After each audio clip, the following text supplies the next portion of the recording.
Assalamualaikum warahmatullahi wabarakatuh.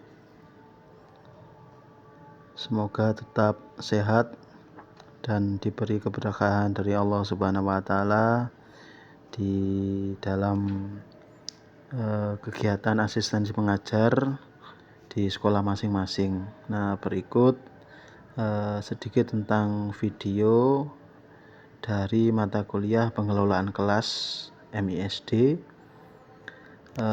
Silakan disimak sampai habis. Oke, awal-awal sesuai dengan RPS. Jadi kita awali dengan definisi dulu. Secara etimologi, secara terminologi, dan sasaran-sasaran apa yang harus dicapai atau jajan apa sih yang berkaitan dari pengelolaan kelas. Oke, yang pertama secara etimologi itu pengelolaan, itu ada pengelolaan ya. Itu akar katanya adalah kelola. Nah, ada pesamaan ya. Kalau pe jadi akhirnya k itu diganti dengan nge ya. Jadi pengelola. Jadi misalkan kelola ditambah awalan be dan an, istilah lain dari pengelolaan kelas itu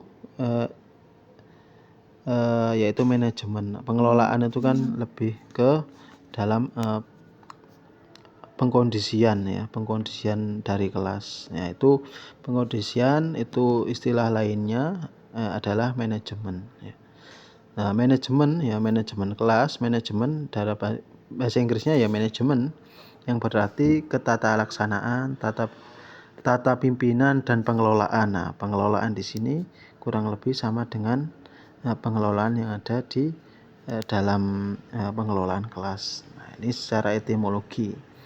Nah, secara terminologi ini menurut Joanna Kasim Lemlech itu classroom management is the orchestration of classroom life, planning curriculum, organizing procedure and resource, arranging the environment to maximize efficiency, monitoring student progress, anticipating potential problem. Nah, jadi secara terminologi si Johanna Kasim Lemlech ini mendefinisikan bahwa classroom management adalah sebuah orkestra atau tarian-tarian di dalam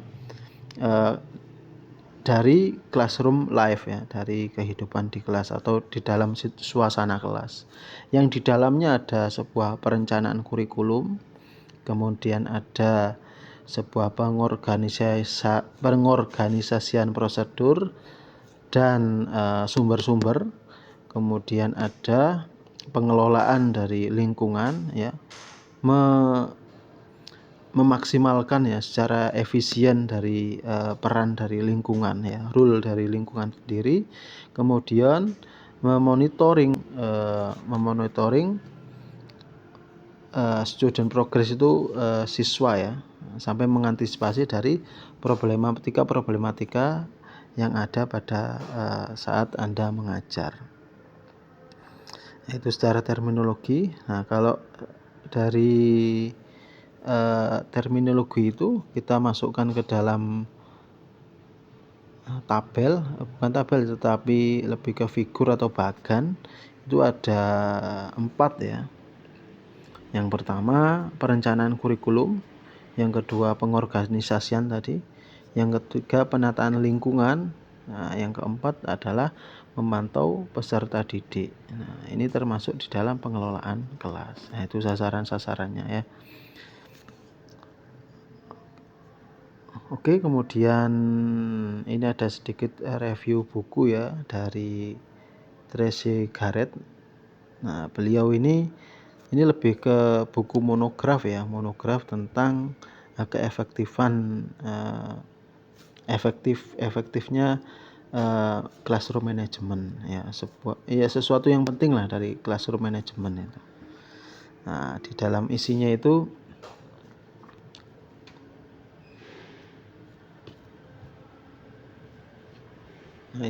tentang yang pertama, apa itu classroom management. Nah, di sini Apa itu classroom management? Banyak sekali ketika melihat bukunya ya. Kalau membaca bukunya, jadi banyak sekali miskonsepsi dari classroom management. Apa pengertian classroom management sampai dengan peran-peran yang ada itu banyak sekali miskonsepsi ya. Jadi pemahaman tentang classroom management itu banyak yang terjadi miss ya.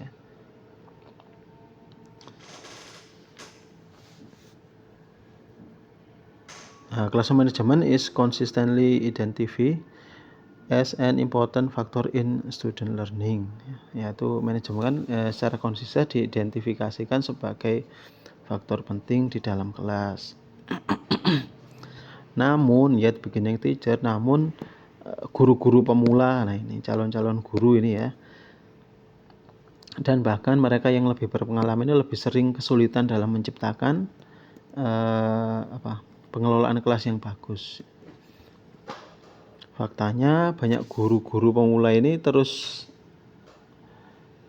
menjadikan pengelolaan kelas itu menjadi yang utama. Nah ini sebenarnya di sini bercerita apa itu classroom management. Di dalam buku ini menceritakan, ada yang bilang classroom management itu adalah titik tekannya pada kedisiplinan, ya, titik tekannya kepada hubungan siswa dengan guru, ya. Ada yang menekankan ya, secara mensupport ya, mendorong untuk ini classroom management ini tentang pembelajaran itu sendiri itu kan ya. Nah, padahal tidak seperti itu ya. Nah, itu kemisan dari classroom management ya. Oke, kita lanjut. Nah, jadi kalau ditanya ya, apa itu definisi dari classroom management? Nah, ini sudah saya sorot ya dari Bropi ya. Itu describe classroom management as all the action teacher take to create and maintain an environment conducive to learning. Jadi classroom management as all the action ya, as all the action itu ya all out dari gurunya untuk meng-create ya, sama mengontrol, memaintain ya kondisi lingkungan agar kondisi lingkungan itu mendukung untuk dalam belajar. Goalnya ya, goal dari classroom management itu ada dua ya. Kalau tadi di awal kan banyak yang miss ya, ada yang disiplin, ada yang pembelajaran, ada yang fokus ke siswa ya, ada yang fokus ke guru, tetapi bukan itu ya. Tetapi kalau menurut pengertian itu hampir semuanya itu bagaimana guru itu meng-create ya untuk mendukung pembelajaran itu, yang itulah dari classroom management itu ya. Nah, overall goals of classroom management ya menurut Everson dan Weinstein 2006, nevertheless emphasis that classroom management mempunyai has two goal ya. Creating environment for academic learning dan creating environment for social learning. Ada dua, jadi academic learning sama social emotional learning. Apa itu academic learning? Itu refers to learning content specific in state content standard ya. Learning to read and write, learning to reason, learning to science, math, and social study, and so on. Jadi itu goalnya dari ya mendukung dari pembelajaran ya, akademik, pembelajaran akademik itu sendiri. Kemudian yang kedua dari socio-emotional learning itu mendukung ya pertumbuhan dari social skill, kemudian kemampuan untuk mengekspresikan secara matang ya, kemampuan mengekspresikan secara matang. Kemudian classroom management juga baik jika guru telah menciptakan lingkungan yang mendukung kedua jenis ini. Ini jadi ada 2 goal ya. Di dalam buku ini ya, di dalam bukunya ada 2 goal. Kemudian lanjut ya. Ini ada 2 sebentar. Oke. Masih terekam. Nah, ini ada 5 ya. Ada 5 kalau di sini. Ada 5 sasaran ya. Yang pertama fisik, mendesain secara fisik ruang kelas ya. Kemudian rules dan rutinnya itu juga di create juga. Kemudian hubungan yang efektif ya, dalam ya hubungan yang dinamis ya. Kemudian memotivasi. Yang kelima tentang disiplin. Nah, ini ada contoh dari tabel tentang bagaimana sih proses classroom management itu. Nah, itu berkaitan tadi ada 5 ya. Ada 5 kayak 5 variabel ya yang perlu diperhatikan. Itu yang pertama yang tadi tentang organizing the physics design. Itu jadi mendesain fisik, aturan, rutinitas, hubungan dan pengajaran itu yang menarik ya, yang menarik untuk siswanya ya. Kemudian ditujukan untuk mencegah perilaku daripada respon. Kemudian tentang ini ya, rules ya, aturan-aturan. Kemudian tentang dinamis ya, pengembangan hubungan yang dinamis. Kemudian engage instruction ya, tentang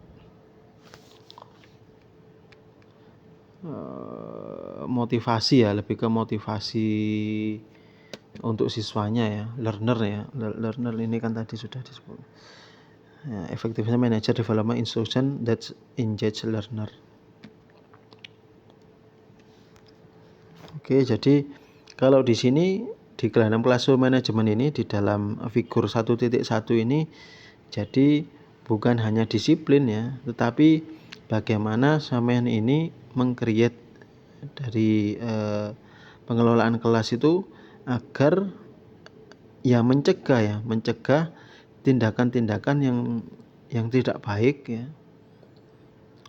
ya melalui ya ini yang 5 tadi itu, organizing, establishing, development relationship, implementasi, engagement instruction, sama addressing disiplin. Nah, itu kalau di sini malah ini ya, mencegah perilaku-perilaku yang prevention ya, mencegah perilaku-perilaku yang buruk dari siswa itu sendiri. Karena siswa sendiri ketika masuk kelas itu sudah mempunyai perilaku sendiri ya. Nah, bagaimana ketika di MISD itu mencegah perilaku-perilaku yang di kelas itu ya, yang terutama yang buruk itu terstop, kemudian atau dikonversi menjadi perilaku yang baik. Jadi perilaku yang baik itu semakin bertambah, maka perilaku yang buruk itu stop atau terkurangi. Nah, ini dari bukunya, ini keren ini ya.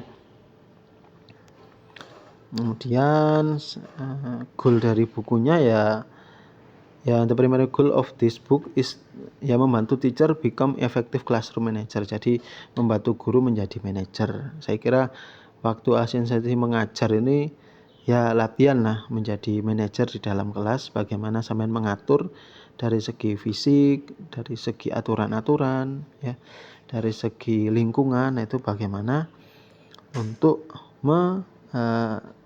membuat supaya pembelajaran itu efektif ya, nggak hanya pembelajaran akademik tetapi juga sosio emosional juga terakomodasi di sini. Kemudian ada fokus dari buku yang ini tadi, ya. Di akhir itu ada fokusnya bahwa yang pertama common misconception itu adalah miskonsepsi pada umumnya classroom management adalah sinonim dari disiplin. Itu kan salah ya. Kalau melihat tadi bahwa sudah all out dari manajernya, harus all out untuk meng-create kelola kelas untuk mendukung pembelajaran. Nah, jadi common miskonsepsinya itu yang pertama bukan ya. Kemudian a well managed classroom is good classroom. Nah, itu bukan. Classroom itu adalah mengelola mengelola dengan baik, padahal bukan itu ya. Good classroom, kemudian an effective classroom management plan, release and reward. Pengelolaan kelas juga bukan cuma reward dan punishment ya, bukan hanya memberikan hadiah dan hukuman, bukan itu ya. Kemudian instruction is classroom, jadi bukan juga tentang menginstruksikan siswa atau instruksi, itu bukan itu, tapi goal dari classroom adalah yang tadi ya, all out ya, development environment, conduct of academic dan social learning. Kemudian the proses classroom tadi ada pada figur 1.1 bahwa intinya lebih ke tindakan ya, bagaimana sampai mencegah tindakan-tindakan preventif dari siswa ya, melalui 1, 2, 3, 4, 5 ya. Organizing the physical design, establishing rules and routines, developing relationship, implementing engagement instruction, dan addressing disiplin. Nah, jadi cukup ada 5 itu. Oke, saya kira terima kasih ya dari paparan yang sudah saya paparkan. Semoga di sela-sela asistensi mengajar tetap sambil ngajar juga harus tetap belajar. Oke, demikian video kali ini. Nanti juga per minggu saya membuat video-video terkait tentang pengelolaan kelas yang konten-kontennya tidak lepas dari rencana pembelajaran semester yang ada di RPS. Oke, terima kasih. Saya tutup. Wassalamualaikum warahmatullahi wabarakatuh.